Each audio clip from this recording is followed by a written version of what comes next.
Bismillahirrahmanirrahim. Assalamualaikum warahmatullahi wabarakatuh. Selamat siang teman-teman. Semoga semua dalam keadaan baik-baik saja ya teman-teman.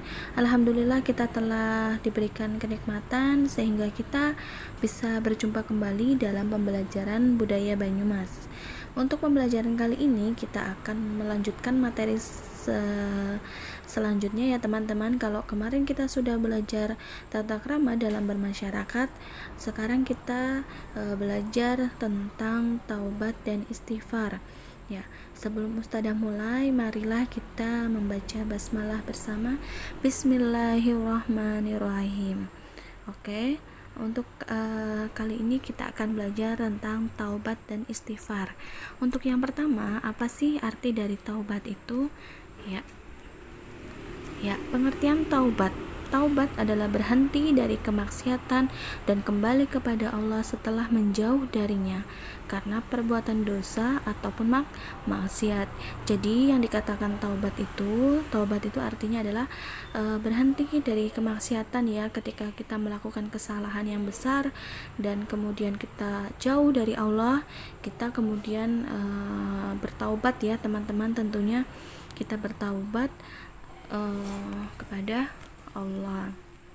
Nah, di sini sebaik-baik manusia yaitu apabila berbuat dosa segera bertaubat dan mengakui kesalahan dan menyadari dosa-dosanya dan memperbanyak amal ibadah. Jadi ketika kita melakukan banyak sekali kesalahan ya, karena manusia adalah tempatnya salah dan lupa ya, nggak mungkin kita tidak melakukan kesalahan, baik kesalahan yang kecil maupun yang kesalahan yang besar. Tentu saja kita pernah melakukan hal tersebut. Kira-kira contohnya apa ya kesalahan atau dosa yang pernah kita lakukan? Mungkin kita pernah mengambil buah mangga tanpa seizin yang punya, itu pernah ya mungkin kita ya, atau kita meminjam tempat pensil atau pulpen ke teman kita tidak minta izin ke teman kita, itu juga termasuk perbuatan yang dosa, tapi dikatakan dosa kecil ya teman-teman. Mungkin yang dosa besar yang perlu taubat itu adalah dosa syirik ya, yang mana kita menyekutukan Allah ya, kita mempercayai, contohnya mempercayai ramalan, kemudian kita mempercayai para dukun kayak gitu ya, itu termasuk salah satu yang dosa atau maksiat ya teman-teman. Nah, di sini sebaik-baik manusia adalah yang berbuat dosa kemudian dia langsung bertaubat. Jadi ketika kita melakukan kesalahan, hendaklah kita langsung bertaubat yang sebenar-benarnya atau yang dengan kesungguhan ya, teman-teman. Terus kita juga harus memperbanyak amal ibadah supaya kita itu merasa hidupnya lebih tenang ya, kayak gitu. Ya, kita lanjut. Yang kemudian adalah syarat-syarat bertaubat ya. Jadi kalau tadi kita sudah mengetahui taubat itu apa sih? Taubat itu setelah kita melakukan kesalahan, setelah kita jauh dari Allah, kita meminta ampunan, kita mendekat dengan cara kita bertaubat. Kemudian yang selanjutnya adalah syarat-syarat bertaubat. Di sini yang pertama adalah ikhlas ya. Ikhlas bertaubat karena Allah dan karena takut siksa di akhirat ya. Jadi kita ketika kita melakukan kesalahan, kita bertaubat, itu hendaklah kita memiliki atau mempunyai rasa ikhlas ya. Kita tuh benar-benar ikhlas bertaubat itu hanya karena Allah dan karena takut siksa akan di akhirat. Kemudian yang kedua adalah berhenti dari perbuatan dosa. Jadi ketika kita sudah melakukan dosa terus kita mau bertobat, itu kita harus berhenti ya, walaupun terkadang itu sulit ya teman-teman, karena melakukan sesuatu amalan yang buruk itu lebih mudah dilakukan dibanding mengerjakan amalan yang baik ya teman-teman. Jadi kita harus berhenti dari perbuatan dosa. Yang ketiga adalah memperbanyak amal solih ya. Jadi syarat-syarat yang bertaubat yang ketiga adalah memperbanyak amal sholih. Contohnya apa saja sih amal-amal sholih?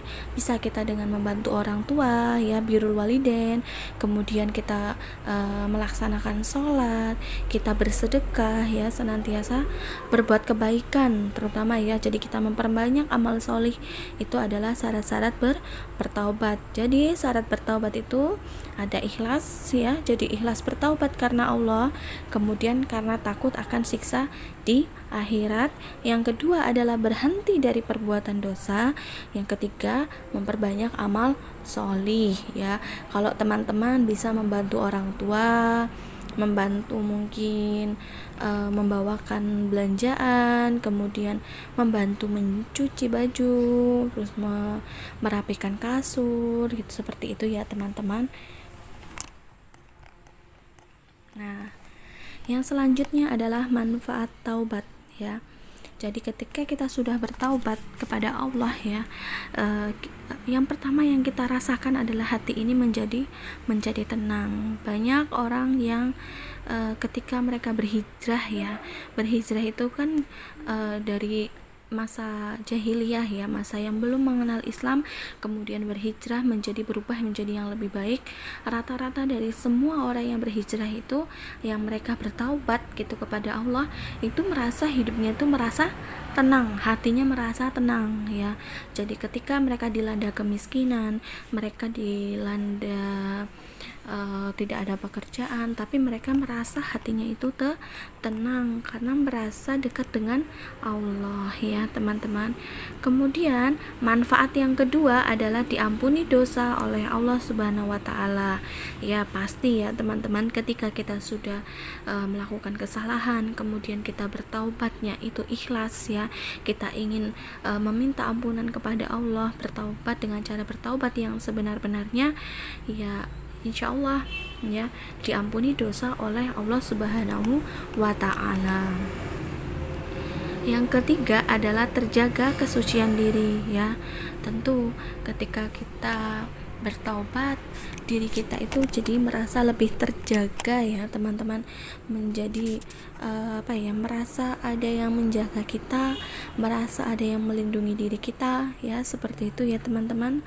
Jadi benar-benar banyak sekali manfaat yang tidak disebutkan dalam layar ini atau slide ini, ya, yang mana yang kita tuh merasa hidup menjadi lebih tenang, hidup menjadi lebih baik, kemudian kita lebih merasa kita tuh memiliki Allah, kita merasa tidak ada yang kehilangan. Kita kalaupun kehilangan, kita tidak merasa sangat kehilangan atau merasa sangat sedih. Oke, yang selanjutnya kan bab ini kita belajar tentang taubat dan istighfar. Yang selanjutnya adalah pengertian istighfar, ya. Istighfar itu apa sih? Ya, teman-teman tahu ya kalau istighfar itu biasanya kalimat astaghfirullah al-azim, ya. Kalimat seperti itu. Kemudian di sini menurut istilah, istighfar memiliki artinya itu memohon ampunan, ya. Jadi ketika kita mungkin pernah berkata tidak baik, kita harus segera beristighfar, memohon ampunan. Di sini jika kita berbuat salah maka harus bertaubat dan mengucapkan istighfar, ya. Jadi istighfar itu kan memohon ampun. Jadi ketika kita bersalah dalam mengucapkan kata-kata kepada teman kita, kepada orang tua kita dengan lisan yang tidak baik, ataupun ketika kita marah, hendaklah kita untuk beristighfar, memohon ampunan kepada Allah.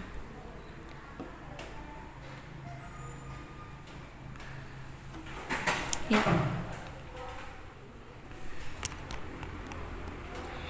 Ya, ini salah tulis ya Ustazah mohon maaf. Di sini adalah manfaat istighfar, ya. Yang pertama, mendapatkan ampunan dan rahmat Allah, tentu, ya. Ketika kita mau memohon ampun kepada Allah, tentu saja kita akan mendapatkan rahmat dari Allah, ya.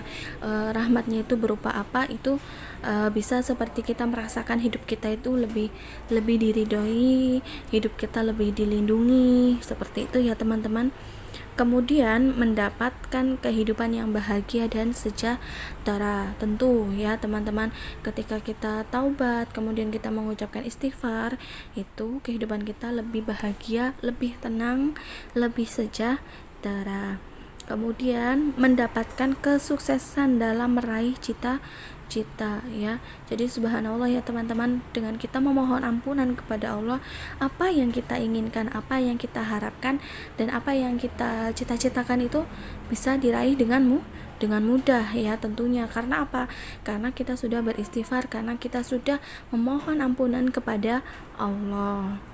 Yang keempat adalah mendapatkan surga dan ampunan ya, otomatis ya. Ketika kita beristighfar, ketika kita bertaubat kepada Allah, kita akan mendapatkan surganya Allah ya teman-teman. Ini adalah dambaan bagi setiap umat muslim di dunia ini ya. Jadi bahwasanya surga itu adalah tempat yang kekal ya, akhirat itu tempat yang kekal.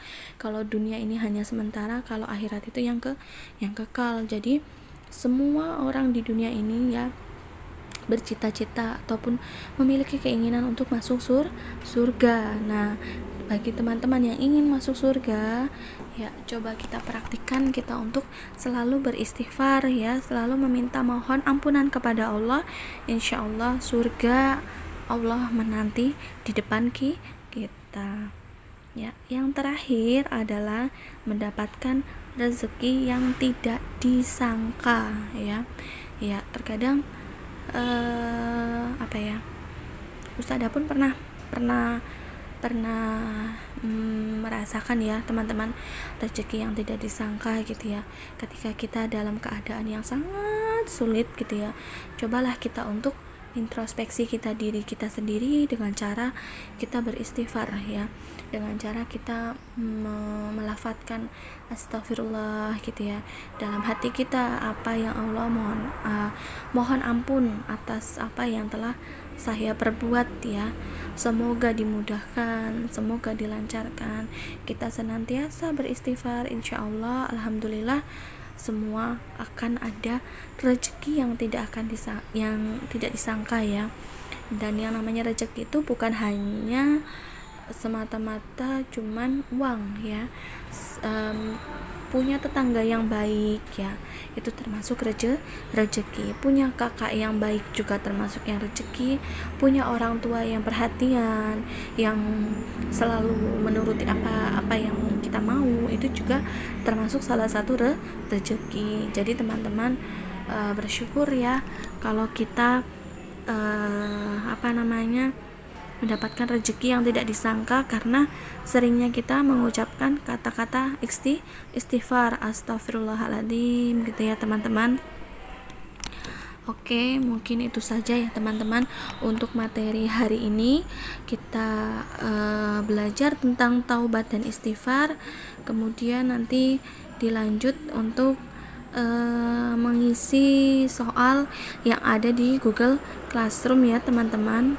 Ya, bisa teman-teman pelajari lagi di modul ya, di modul juga sudah ada, silahkan dibaca kembali. Mungkin itu saja dari Ustadzah ucapkan terima kasih atas perhatiannya teman-teman. Selamat belajar. Wassalamualaikum warahmatullahi wabarakatuh.